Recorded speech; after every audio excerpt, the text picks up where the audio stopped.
Hello guys, welcome to our channel kick gossip. So আজকে আমরা IPL 2024 এর শেষের match qualifier 2 Rajasthan Royals versus Sunrisers হায়দ্রাবাদের পোস্ট ম্যাচ শো নিয়ে আলোচনা করব। তো guys, Sunrisers Hyderabad sorry Rajasthan Royals টসে জিতে সেটা ফার্স্ট ফিল্ডিং চুজ করছে। তো সানরাইজার্স হায়দ্রাবাদ অটোমেটিকলি তারা ফার্স্ট ব্যাটিং করতে সেটা ইন টোটাল 175, করছে 9 উইকেট হারায়। তাদের তরফ থেকে এরকম কেউ মানে কন্টিনিউয়াস পারফরমেন্স করছে। ট্রাভিসের 34 রান করছে, Rahul Tripathi important knock 37 run করছে 15 বলে, হেনরিক ক্লাসেন 50 রান করছে 34 বলে।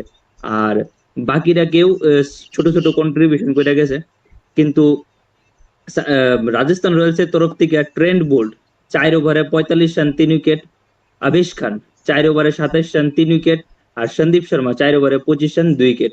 বাট চেপাকের মাঠের মতো, মানে চেপাকের পিচের মতো, যে পিচে যে জায়গাতে স্পিন উইজার্ডের কারিকর্য থাকার কথা আসলো, আজকে রবিচন্দ্রন অশ্বিন আর যজুবেন্দ্র চাহাল তারা কেউই উইকেট পাইছে না। ইভেন কি তারা ইকোনমিও হাই আসলো। জবাবে রাজস্থান রয়্যালস এই রানটা চেস করতে পারছে না। তাদের তরফ থেকে স্টার্টিং এ ইয়শস্বী জয়সওয়াল 42 রান করছে 21 বলে। আর বাকিরা টম কোলার, ক্যাটমোল, সঞ্জু স্যামসন, রিয়ান পরাগ 10 রান 10 রান 6 রান। বাট মিডলে ধ্রুব জুরেল একটা ইনিংস খেলা স্টার্ট করছিল, বাট তার হেটমেয়ারস ধ্রুব জুরেলের পাশে দাঁড়াইছে না। পাশাপাশি রোবমেন পাওলো ধ্রুব জুরেলের পাশাপাশি দাঁড়াইছে না। হয়তো এই রানটা চেঞ্জ হইতো যদি তারা কেউ থাকতো মাঠের ভিতরে। খুব ভালো বোলিং করছে সানরাইজার্স হায়দ্রাবাদ। আহ, অভিষেক শর্মা, যে নাকি পুরো সিজন বল করছে না, আজকে সেটা বল করতে সেটা 4 ওভারে 24 রান দিয়ে 2 উইকেট নিছে। আর শাহবাজ আহমদ 4 ওভারে 23 রান দিয়ে 3 উইকেট নিছে। তো আজকে ইম্পর্টেন্ট ম্যাচটাতে মানে কিরকম বুঝলা তোমরা যে রাজস্থান রয়্যালস আর সানরাইজার্স হায়দ্রাবাদের যে ব্যাটেলটা আজকে কোয়ালিফাই টু তে হইছে, তোমরা কি মনে হইছে? রোশন ও আমি যদি কই যেটা আমি গত প্রি ম্যাচ ডিসকাশনে যেটা কইছিলাম, ওপেনিং এ ট্রেভিস হেড আর অভিষেক শর্মা যদি খারাপ পারফরমেন্স করে, মিডল অর্ডারে ক্লেসানের পারফরমেন্সটা আমাদের দেখা দরকার, যেটা সানরাইজার্স হায়দ্রাবাদের একদম ইম্পর্টেন্ট রোল প্লে করব। আজকে ঠিক আছে, ট্রেভিস হেডও 30+ রান করছে, প্লাস ত্রিপাঠীও ভালো একটা স্টার্ট দিছে, কিন্তু আমার কাছে যেটা মনে হইতেছে যে ক্লেসানের ইনিংসটাই তাদের আজকে এত রান বানানোর পক্ষে একদম খুব ভালো একটা হেল্প করছে। যেখানে ট্রেন্ট বোল্ট ফার্স্টের দিকে উইকেট নিয়ে নিছে গা, তো এই জায়গাতে রান কিন্তু যদি ক্লেসানে যদি এত রান না করতো, এটা তারা অনেক আগেই আটকে যেত গা। এটা হ্যাঁ, হচ্ছে অবশ্যই। হায়দ্রাবাদ, এটা হচ্ছে হায়দ্রাবাদের তরফ থেকে যেটা আমি কইছি। আর রাজস্থানের তরফ থেকে যেটা কইছি, ঠিক আছে মিডল অর্ডার তারা Riyan Parag, Hetmyer, Powell run পাইছে না। তার আগেও যেটা আমি সঞ্জু স্যামসনের থেকে আশা করছিলাম যে একটা বড় ম্যাচে সঞ্জু স্যামসনের ইনিংসটা খুব দরকার, ইম্পর্টেন্ট নক ফেল্ড খেলবে। হয়েছে। তো এই দুজনের পারফরমেন্স আমার কাছে লাগে যে ম্যাচটাতে আরো পারফরমেন্স আছে, কিন্তু আমার কাছে লাগে যে এই দুইটা পারফরমেন্সের দরকার ছিল, যেটা হায়দ্রাবাদের পক্ষে পজিটিভ আয় পড়ছে কিন্তু রাজস্থানের পক্ষে নেগেটিভ আয় পড়ছে। স্যামসনের ইনিংস হয়েছে না, বাট ক্লাসনের ইনিংস হয়ে গেছে গা। তো হায়দ্রাবাদেরও অন্যান্য ব্যাটসম্যান যেরকম করছে না, ট্রেভিসের তারা শুরু করে দিছে, ঠিক আছে। ত্রিপাঠী 15 বলে 37 করছে, খুব ভালো একটা ইনিংস খেলে গেছে, খুব ফাস্ট ইনিংস খেলে গেছে গা। তো ক্লেসানও 50+ করছে, ক্লেসান যদি আরো থাকতো, প্লাস লাস্টে দিয়া তারা আরো রান কম পাইছে হায়দ্রাবাদে। লাস্টের মনে 2-3 ওভারে এত ভালো রানে পাইছে না, তো ওইখানে রান না পাইলেও তারা জয় পাই লাইছে। বোলিং ডিপার্টমেন্ট খুব ভালোই করছে, যেটা হচ্ছে স্যামসনের পারফরমেন্স খারাপ হয়েছে, তার উপরে মিডল অর্ডার একদম তাদের ডিজাস্টার, শুধু ধ্রুব জুরেলে একটু ভালো খেলছে। তো আজকে রিয়ান পারাক কও, হ্যাটমেয়ার কও, মানে যারা যারা এতদিন ধরে তোমার রাজস্থানের টাইম আনছে, আজকে তারই ফেল এটাই। যে যে ধ্রুব জুরেল আগে হয়তো খেলছে ঠিক আছে, কিন্তু ধ্রুব জুরেল এতটা উইনিং পারফরমেন্স দিছে না, ধ্রুব জুড়েল ঠিকভাবে চান্সও পাইছে না। চান্সে পাইছে না। মানে ওই জায়গাতে আজকে মানে ধ্রুব জুরেল খেলছে, হ্যাঁ। যে জায়গাতে স্যামসন এই জেসওয়ালের আমরা এত ইয়া ছিল না, ঠিক আছে একটা সেঞ্চুরি মারছিল, বাট ওভারঅল পারফরমেন্স এত আসছিল না। ওই জেসওয়াল আজকে খেলছে, বাট হেটমেয়ারে তাদের উপর ভরসা। Riyan Parag highest run getter, রব্বান পাওয়ার লাস্টে দিয়া ফিনিশিংটা দেয়, ঠিক আছে শর্ট রানের ফিনিশিং দেয় আজকে হাই রেনিং, তারপরে রব্বান পাওয়ালের উপরও একটা ভরসা থাকে যে না হেটমেয়ারের লগে একটা পার্টনারশিপ করে সেটা কিছু জিতায় বা কিছু করে, তো আজকে তারাই ফেল। এই জায়গাতে মনে হয় যে আমার রাজস্থানের ভালোই আছিল। রাজস্থানের bowling department up to the mark আছিল, কিন্তু ব্যাটিং ডিপার্টমেন্টটা খাইলাইছে। আর রাজস্থানের আরো ভালো করার দরকার ছিল। আমার মনে হয় আজকে খেলার ম্যাচের মধ্যে মানে টস, অনেক সময় করি না আজকে ম্যাচ এই টিম আজকে খুব ভালো টস দিচ্ছে, আর আমি আজকে ঘুমু আজকে হায়দ্রাবাদ খুব ভালো টস হারছে, আমি ঘুমু এটা। কারণ হায়দ্রাবাদ যদি টস দিত তারা আজকে ফিল্ডিং এ নিল হইলে, কারণ সবাই ভাবতেছে মাঠে ডিউ পড়বো ডিউ আজকে। আইব। হ্যাঁ, আজকে কোনো ডিউ আসলো না। সব থেকে বড় যেটা প্লাস পয়েন্ট হায়দ্রাবাদে, যদিও হায়দ্রাবাদে কিন্তু সেই মানে স্পিনার নাই, যাও একটা লেগ স্পিনার আসলো শ্রীলঙ্কার, এটারও আজকে নিছে না। মেবি এই কোনো মানে এটার উপরে ডিপেন্ড করে নিছে না। যদি লাস্টে তার বল পরে তাহলে ডিউতে সমস্যা টমস্যা হতে পারে, দিল্লি গিয়ে দিছে না। তো ডিউ আজকে আসলো না, এটা সব থেকে বড় টার্নিং পয়েন্ট হায়দ্রাবাদের। আর মানে তারা একটা স্পিনার আসতো, এটারও আজকে তারা নিছে না, মেবি এইটার উপরে ডিপেন্ড করে সেটি যদি কিছু মানে লাস্টে যদি হায়দ্রাবাদের স্পিনারটা থাকতো আজকে, তাহলে ডিউ পড়লে মানে প্রবলেম হইলে এটার লিগে তারা আমি আজকে তারা মানে ভালো ডিসিশন নিছে একটা। আর ক্যাপ্টেন্সিতে প্যাট কামিন্স দারুণ করছে। ফার্স্ট ইনিংসে যদি দেখি, অভিষেক শর্মা স্টার্ট ভালোই করছে, মানে যেটা এতদিন ধরে হে কইরা আইতাছে দারুণ, কিন্তু চলছে না আজকে। মানে লাস্ট এক ম্যাচও মানে ভালো কিছু করতেছে না। আমার মনে ট্রেন্ট বোল্টের মতো বোলারে এক দুবার সম্মান দিতেই পারে, যে যাই হোক 12 রান করে আউট হয়ে গেছে গা। তারপরে রাহুল ত্রিপাঠী দারুণ খেলছে, মানে এই একটা প্লেয়ার এটারে আমি দেখি মানে টিমের লিগা খেলে কোনো সময়, মানে নিজের লিগা খেলে না, যে মানে মানে টিমের যেটা দরকার ওই সময়টি খেলে। লাস্ট যে ইন্ডিয়ার হয়ে ম্যাচ খেলছে ইন্টারন্যাশনাল T20 ম্যাচ, 44 রান করছে 22 বলে। তারপর ইন্ডিয়ান টিমে কিন্তু নাই, মানে খেল লিগা নাই কেউ জানে না। কেউ জানে না। লাস্ট লাস্ট 44 করছে। এটার আগের ম্যাচটাও 30+ করছিল, মেবি 30 36 এরকম একটা ইনিংস খেলছিল। তো যাই হোক, তারা ত্রিপাঠী দারুণ খেলছে, 15 বলে 37 রান। যে বলটাতে আজকে আউট হয়েছে, আপার কাট মারতে গিয়ে আউট হয়েছে, বলটা স্লো বল করে দিয়েছে ট্রেন্ট বোল্ট। হ্যাঁ, মানে শটটা কমিট করে লিখতো, হ্যাঁ বুঝতেই পারছে না যে এটা স্লো বল। হ্যাঁ মানে শটটা মারতো না এমন জায়গা থেকে, হ্যাঁ কিন্তু বুঝতে পারছে যে এটা মানে স্লো বল, এবং এটা ব্যাট চালিয়ে দিছে, এটা গেছে না। আচ্ছা যাই হোক, কিন্তু 15 বলে 37 রান ভালো ইনিংস। তারপরে আহ, নীতিশ রেড্ডি কি করলো বুঝলাম না। আহ, মানে ফ্লপ, সামাদ ফ্লপ। মাঝখানে হেনরি ক্লাসেন দারুণ খেলছে, মানে হেয়ার স্ট্যান্ডার্ডে 33 বলে 50 করছিল। মানে হেয়ার স্ট্যান্ডার্ড এটা যায় না, কোনো বাউন্ডারি নাই, 4টা ছক্কা। কিন্তু হ্যাঁ মানে ওই জায়গাটা হেরাও ভালো বল করছে, এটাও খেতে লাগবো। আবেশ খান, সন্দীপ শর্মা ভালো বল করছে। 10 বল উইকেট পাইছে ঠিক আছে, কিন্তু রানও কিন্তু আজকে দিছে, ভালো রান দিছে 3 ওভারে, রানও দিছিল। ওই যে যাই হোক, স্টার্টিং উইকেট পাইছে ওটা সবচেয়ে বড় ব্যাপার। পাওয়ার প্লেতে তারও রান বেশি আসলো। 18 ওভার পর্যন্ত হায়দ্রাবাদ 163 আসলো। তো ওই জায়গা থেকে লাস্ট 2 ওভারে 22 25 এরকম আশা করা যাইতো, কিন্তু তারা লাস্ট 12 বলে মাত্র 12 রান করছে। লাস্ট পর্যন্ত টার্গেট কত হয়েছে, one one seventy seventy five five করছে তারা। তো ওয়ান ওই টোটালটা কিন্তু রাজস্থান রয়্যালস খুশি, মানে তারা খুশি হইব এই স্কোরটা দেখে সেরা, কারণ তারা লাস্ট ম্যাচ যে আরসিবির সাথে জিতছিল ওই ম্যাচেও তারা এরকম একটা টার্গেট চেস করছে, 173 172 এরকম টাইপের। তো তারা আজকে প্রায় সেম টাইপের একটা স্কোরই পাইতো চেস করতে। তার যে সমস্যাটা আমি প্রথমে বুঝলাম, ওই যে কার্ডমোর, একটা ম্যাচ খেলাইছে এখন তারা ড্রপ করতে পারতেছে না। তারেও ফার্স্ট যে মানে বাটলার যে ম্যাচে অ্যাবসেন্ট আসতো তখনই তারা জুরেল ওপেন করলে পারতো।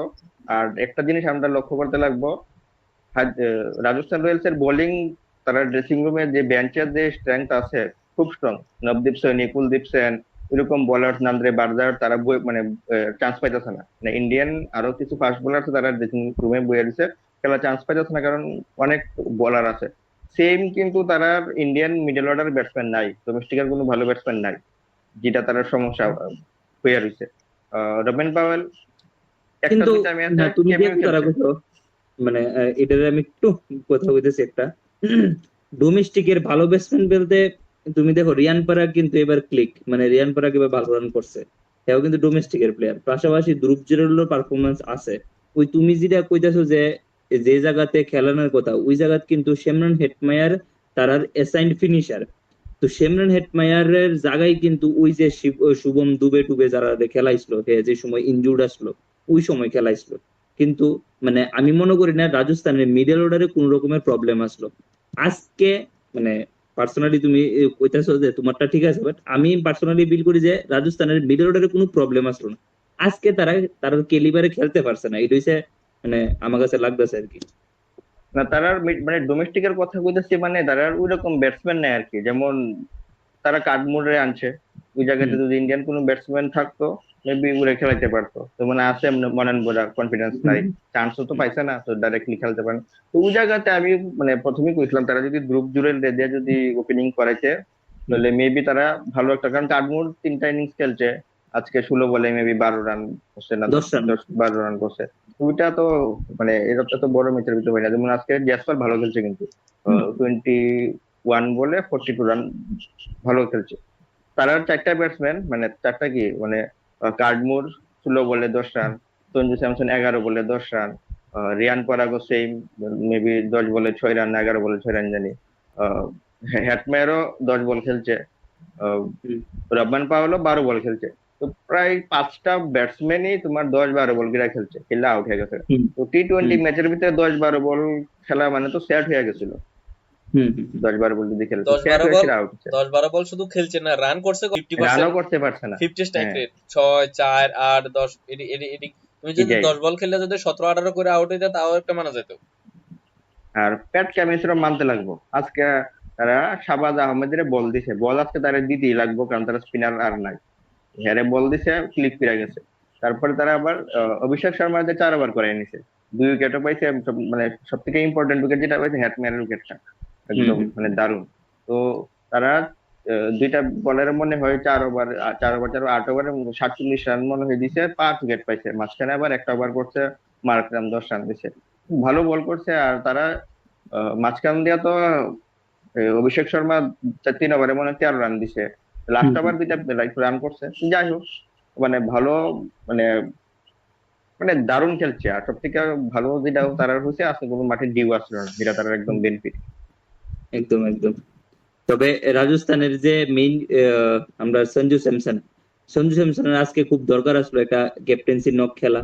পাশাপাশি মানে যে রানটা তার কাছে আসলো, তারা যদি ধইরা খেলতো, মানে ইন্টেন্টটা যদি মনে করো যে দুর্জুরের যে ইন্টেন্ট নিয়ে খেলছে, এই ইন্টেন্ট না হলো অ্যাকচুয়ালি মানে একটা এন্ড ধরে রাখতো। যেমন লাস্ট কয়েকটা ম্যাচ ধরে যেটা দেখে আইতেছো, মানে মানে প্রথম থেকে সিজনের প্রথম থেকে দেখো রিয়ান পারাগ কিন্তু একটা সাইড তারা ধরে রাখছে, আর ধরে রাখছে প্লাস রানও করছে। এই না বলে যে হ্যাঁ রান একদম ball to ball by ball run করছে। এই 10 বলে 20 রান, মানে 30 বলে 50 রান, 25 বলে 40 রান, 45 রান এরকম ভাবে করছে। তো ওই এন্ড আজকে ধরতে পারছে না, একটা এন্ড তারা ধরে রাখতে পারছে না। ওই জায়গাতে যদি ধরে রাখতে পারতো হয়তো বা কিছু একটা হইতো। কিন্তু রানটা লাস্টে অনেক রান লাগতো, 30-35 বলে প্রায় মোর দেন 80 রান লাগতো। তো এই জায়গাতে T20-তে চেজ হয়, বাট তার কাছে উইকেট আসলো না এই জায়গাতে। কারণ যদি শেমরন হেটমায়ার যদি তারা ক্লিক করে নিত, তাহলে হয়তো বা অন্যরকম আসলো। আজকের ম্যাচটার ভিতরে একটা জিনিস ফলো করছো নি, আমি ঠিক করতে পারি না, হেটমায়ারের আগে তারা অশ্বিনরে খেলাইছে। মানে আজকে কেন, এটা তো প্রতিদিনই মানে এটা তো ম্যাক্সিমাম টাইম এরকম হইতেছে। আশ্বিন মানে এখন লেজেন্ড আজকের হয়ে মতো যাইতেছে ভাই, ম্যাচের আশ্বিন ভিতরে, লেজেন্ড হয়ে যাইতেছে। আশ্বিনের 5 ডাউন, সেকেন্ড ডাউন কোন দিন দেখো ওপেন আজকের করাই মতো দেবে কি ম্যাচ জানি। আজকের মতো ম্যাচের ভিতরে যে জায়গাতে রান প্রচুর লাগে, তো একটা তোমার যদি যে ফিনিশারটা মানে যে প্রপার ব্যাটসম্যান, হেরে যদি একটু একটু সময় দাও, হয়তো বা হ্যাঁ আর একটু মানে একটু সময় নিয়ে আসলে এত একটু টাফ পিচে যেহেতু দেখতে তোমরা যে ডিউ আইছে না, ওই জায়গাতে হয়তো বা হেটমায়ার একটা কাজ করতে পারতো। কারণ কি কমু মানে তারা থিঙ্কিংটা আমি কইতে পারি না, যে হয়তোবা তারা ভাবে যে অশ্বিন ভালো স্পিন ভালো খেলবো, ওই লিগে অশ্বিন আগে লামাই দিছে। মানে 3টা বল তো খাইছে খাইছে, রানও সেইভাবে করতে পারছে না। অলদো তারার ব্যাটিং ডিপার্টমেন্টে প্রবলেম হয়ে গেছে, তো কি জানি করে কইতে পারি না তারা। রাজস্থান রয়্যালস লাস্ট 7টা ম্যাচের ভিতরে জাস্ট একটা ম্যাচে জিতছে, এটাও কিন্তু আরসিবির এটাও সাথে আসতে জিতছে। বিষয়। আরসিবি আরসিবির জিতে সেরা বাড়ি ফাটাই দিছে। আর 7টা ম্যাচের ভিতরে তারা 5টা হারছে, আর একটা বৃষ্টির লিগে হয়েছে না। এটা যদি হইতো, এটাও কেকেআর মানে কেকেআরই ভারী আসতো তারার উপরে। যদিও তারা মানে এই কিছু কিছু ডিসিশন তারা নিতে ভুল করছে। প্রথম তো বাটলারের জায়গায় ওই ওপেনারটারে ইউজ করা আমার মতে। তারপরে এই ওপেনারটারও দোষ নাই, হেও চান্স বেশি পাইছে না, মানে ক্যাডমোর বৃষ্টির লেগে ম্যাচ টেচও হয়েছে না এক দুইটা। তো যাই হোক, তবে তারা একটু আউট অফ দা বক্স কিছু চেঞ্জ করতে পারতো। আর তারা বোলিং এ দারুণ করছে, এটা মানতে লাগবে। আর যে কোনো টিম যদি এই ম্যাচের মধ্যে 166 সরি 176 এটা যদি চেঞ্জ যদি করতে আয়ে, তারা খুশি হইব। রাজস্থান রয়্যালস যখন আজকে ফিল্ডিং করে যাইতেছিল না, তখন তারারই কনফিডেন্স বেশি হাই আসতো আমি খুব। হাই আসলো। পাওয়ার প্লে তো 6 ওভারে 51 রান, জাস্ট একটা উইকেট হারাইছিল। তারপরে তারা ভুবনেশ্বর কুমার ওভারটা কাটাইছে। হুম তারপরে তো তারা স্পিনারও আজকে সেই স্পিনার ভালো বল করছে নো ডাউট, কিন্তু তারা কিন্তু সেই কোয়ালিটি স্পিনার আসলো না, যে যারাই আসো তারার বলি তারা খেলতে পারছে না। যাই হোক, আজকে সঞ্জু স্যামসনও ফ্লপ, রিয়ান পরাগও ফ্লপ, দুইটা ব্যাটসম্যানই তারা পুরা সিজনটাই না আনছে। পুরো সিজন টাইম না ছিল, রাস্তা এই দুইটা দুইটা ব্যাটসম্যানই আজকে রান করতে পারছে না ঠিক করে। আর প্যাট কামিন্স দারুণ, হুম। মানে এর কথা তো যত মানে কমতো কম। ঠিক আছে।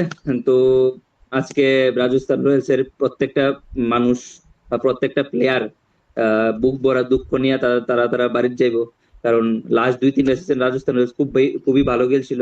আর যে যে টিমটা প্রথম মানে প্রথম হাফে টুর্নামেন্টের প্রথম হাফে 9টা ম্যাচে 8টা ম্যাচ জিতছে, একটা ম্যাচ হারছে, ওই টিমটা টপ 2 তেও নাই। ইভেন কি এরকম মানে তারা লাস্ট হাফ গেছে যে তারা এখন ফাইনালও খেলার মতো চান্স পাইছে না। তো দেখা যাক তারা নেক্সট, যেহেতু তাদের মেগা অকশন নেক্সট ইয়ার, আমরা তারা কারে কারে রিটেন করে এটাও একটা চিন্তাধারের বিষয়। কারণ ওই টিমটা তারা কোর অনেকটা স্ট্রং বানাইছিল লাস্ট 2-3 বছর ধরে, সঞ্জু স্যামসন ক্যাপ্টেনশিপেতে চান্স পাওয়ার পর তার বেঞ্চ স্ট্রেংথ পাশাপাশি কোর ইন্ডিয়ান যে ব্যাটসম্যানরা বা ইন্ডিয়ান বোলিং ইউনিটারে অনেকটা স্ট্রেংথ করছিল। তারা নেক্সট ইয়ার কতটুকু রিকভার করতে পারবো, কতটুকু রিটেন করতে পারবো, এটাও একটা দেখার বিষয়। আহ আশা রাখি তারা নেক্সট ইয়ার আরো একটু ভালো পারফরমেন্স নিয়ে আমরা এন্টারটেইনমেন্ট করব, পাশাপাশি তারা ফ্যান্সটারে তো দেখা যাক কি হয়। তো এই বলেই আজকের ভিডিওটা এখানে শেষ করছি। আশা করি তোমাদের ভিডিওটা ভালো লাগবে। ঠিক এমন ভাবেই বাকি টিমগুলো সম্পর্কে জানতে আমাদের ইউটিউব চ্যানেল ক্রিক গসিপ সাবস্ক্রাইব করুন। তার পাশাপাশি লাইক এবং কমেন্ট করে আপনাদের মতামত জানান। থ্যাংক ইউ, গুড নাইট, শুভরাত্রি।